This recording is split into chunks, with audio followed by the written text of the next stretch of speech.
Hello, gorgeous soul. Welcome to your 2020 astrology. It's extraordinary, it's full on, it's intense, it's wild, isn't it? Yes, it is. We're all going to need a few of them kiki licks to survive this year. But seriously, it has a whole host of potential. We all have drive. We all have vim and vigor to make things happen. It's very, very energetic and full on. For instance, we have Jupiter and Pluto joining forces.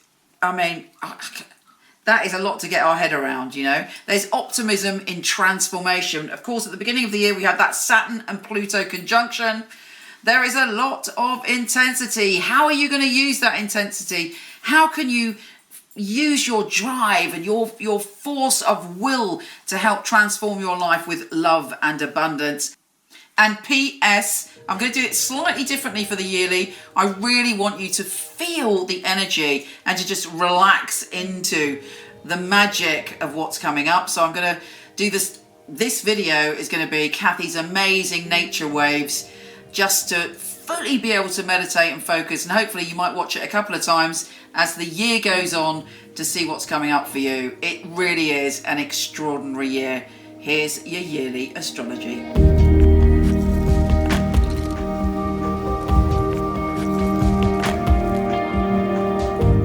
Hey, you marvelous, magnificent Leo.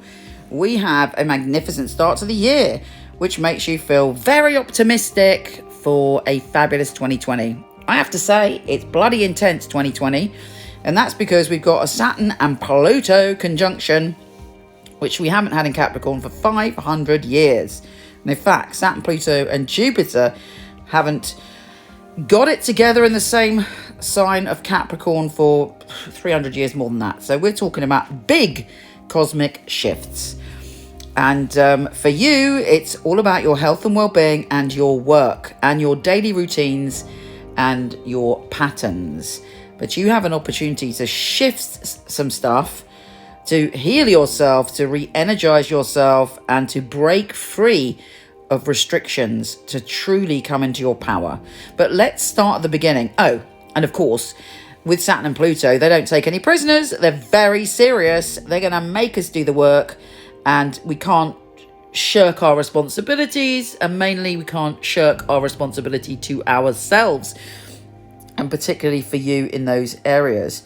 I would also look at your rising sign as well. That's super important. If you don't know your rising sign, but you know your time of birth, your place of birth and your date of birth, then go to michelleknight.com, Michele with one L, where you can not only get your birth chart free, but you can also get your yearly, specifically and uniquely for you, yearly chart done. So nip over there and do that. But in the meantime, let's get stuck in to your sun sign. Right, Mars, the planet of action, passion, desire, and energy, is very fortunately in your fifth house of pleasure and creativity, children, fun, and romance. So that's a great start to the year. You're bounding in to 2020, feeling good and feeling positive and optimistic. The Saturn and Pluto shenanigans reaches its peak on the 12th, 13th of January. And that's when you're going to know if there's a pattern, a behavior, a habit, something you're doing that is not healthy for you. You will have a revelation around that day. And if you don't deal with it, you know, the universe can be a bit tough, because Saturn and Pluto, they do not mess about. And, you know, you can't ignore something and make excuses. You have to get on and do it. The good news is Mercury and the Sun are lending a helping hand. So again, the Sun is your ruler. You should be feeling quite optimistic about making these changes, and hopefully go, right, that's it. I am committing to sorting stuff out around my work and my own health and well-being. And, you know, you get on with it on the right foot.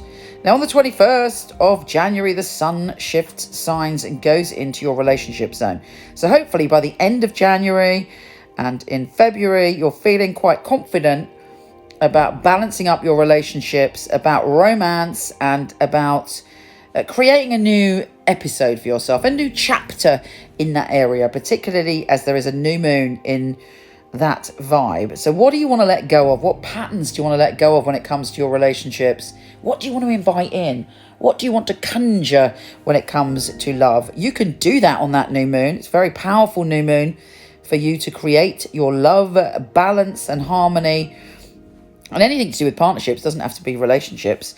You're letting go and you're starting again. It's a fresh start. It's a clean slate. Okay, Mercury retro shadow does begin on the 2nd of February. So there could be some confusion about what people mean and what they're truly saying when it comes to relationships, which could be frustrating for a while. So, listen, don't talk. Double check any emails you're sending. If you're slagging your partner off to your best mate, make sure that you're not sending it to your partner by mistake. Now, Venus is entering a very adventurous space around the 7th of February. So you're open. You might even be traveling or want to do something adventurous. You're drawn to people who are very free-spirited in February. The full moon in Leo is also in February, and there should be a revelation around the 9th of February connected to your soul path, your journey, your identity, your independence, to who you are and who you want to be and where you're going to channel your energies. You go deep, deep, deep within from the 19th of February, and you want everything to function on a deeper level. You're looking at all your relationships to see which ones are equal. If you feel powerless in any relationships or in any situations, you're going to be determined to overcome that. And you're likely to have all the skills and the ability to do that around March.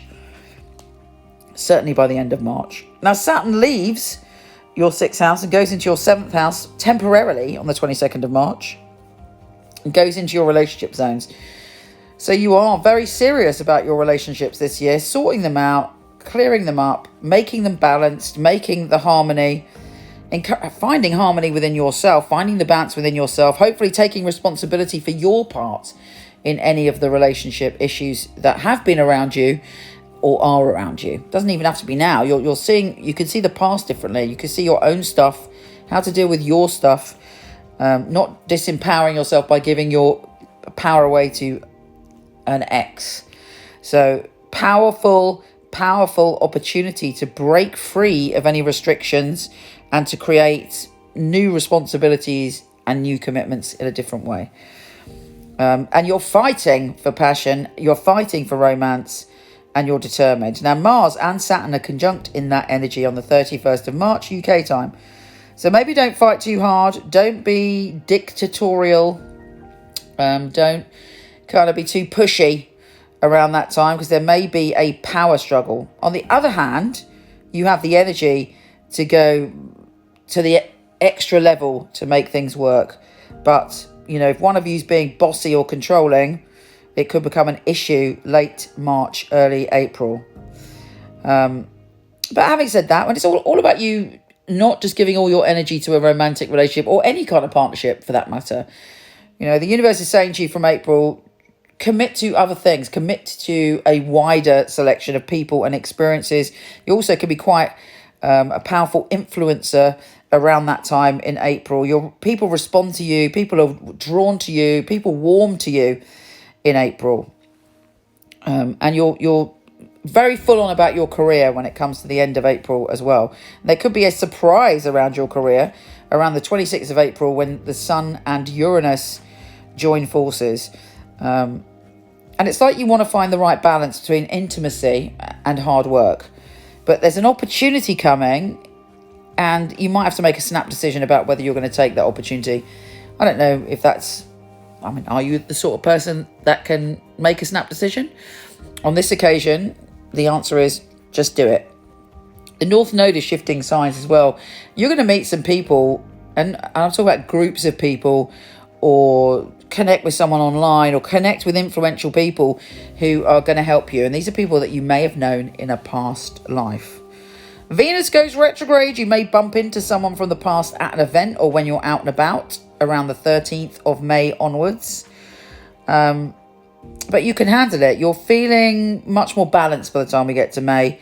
And you're also feeling, as I say, very sociable. You might even sort of bin off some people, dump some people that you were mixing with or collaborating with on the new moon on the 22nd of May. The Sun, Moon, Mercury and Venus are all in your social zone, and so is the North Node.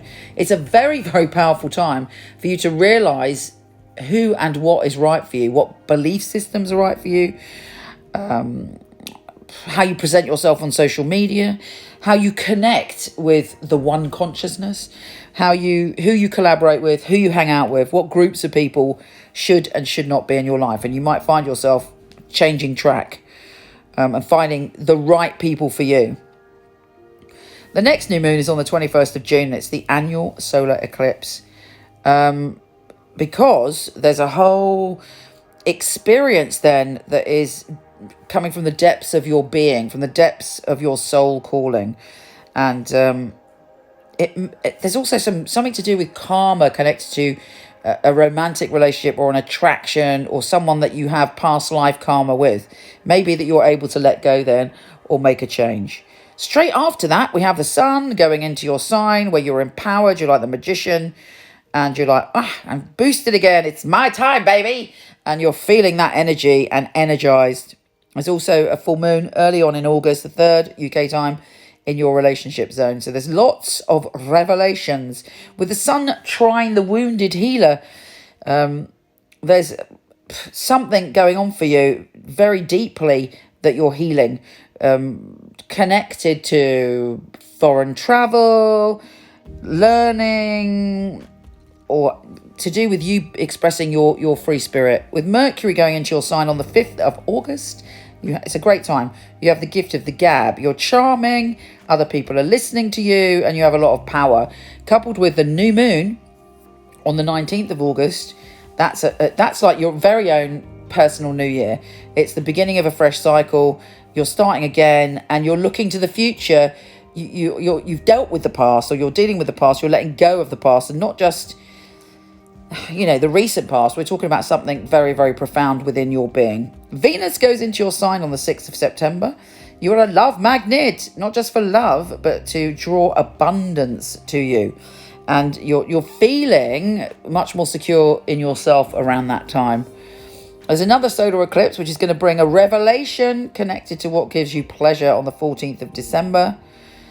Saturn re-enters your relationship, re-enters your 6th house of health and well-being, and Jupiter goes into your relationship zone. So actually, once you've sorted out all this past life karma to do with your relationships and your partnerships, you are really going to enjoy that towards the end of the year and the following year, where you should get very lucky in love and all things abundant. So an interesting year. Do the work and the rewards will come. Sending you so much love. Take care, and I'll speak to you soon.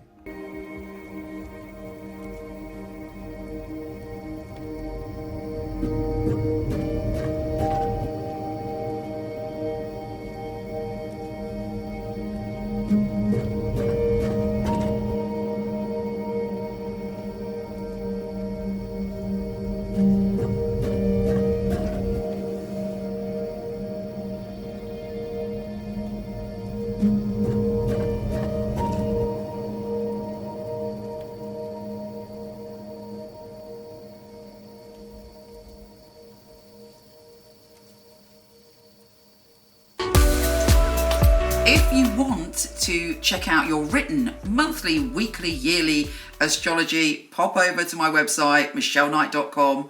I'm not doing readings at the moment, but I do have a company of some of the best psychics and astrologers in the world. I've had the company for 20 years. I handpick them and they are fabulous. So I'm going to start to show you, starting now, their little videos on here. My name is Alesso and I'm a Michele Knight reader. I feel on the phone there's a lot more authenticity when it comes to the reading, because obviously you can't see how the person looks, you can't pick up any cues, and it's a lot more intimate. When someone returns and they do validate the information that you gave them previously, it's reassuring and it inspires you to continue with what you're doing. Sometimes I even shock myself, things that I come up with, and I think, how did I get that? I love it so much sometimes that I go into my day job and I'm like, it's the one true passion. Everyone's got that one thing. I love to read for people. Always I'm thankful to the people that come to me, because these are people who are trusting me and they are building a relationship with me, and they're taking that advice, they're taking that guidance, and they're coming back again to let me know that that was right. And for me, that's why I'm here. And if that wasn't the case, I just wouldn't be doing it at all.